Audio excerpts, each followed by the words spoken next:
İnşallah sizden razı olsun oğlum.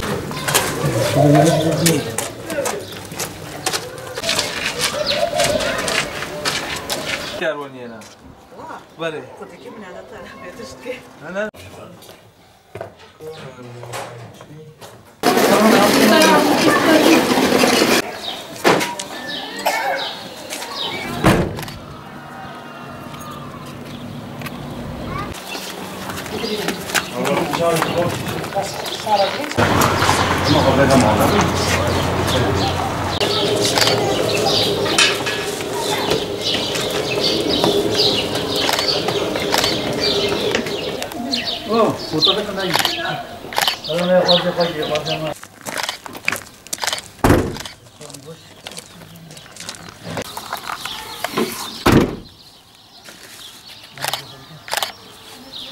Cizre Umut Kervanı olarak Umut Ayı Ramazan sloganı ile başlattığımız Ramazan ayı çalışmalarımıza hayırseverlerin gönderdiği zekat, fitre ve sadakalarını Cizre'de daha önce tespit ettiğimiz yetim ve ihtiyaç sahibi ailelerimize gıda kolisi, kırmızı et ve yetim aile giyim yardımında bulunduk.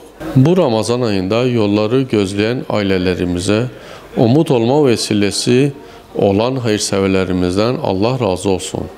Bu vesileyle tüm İslam aleminin Ramazan'ı kutlar, hayırlara vesile olmasını dilerim.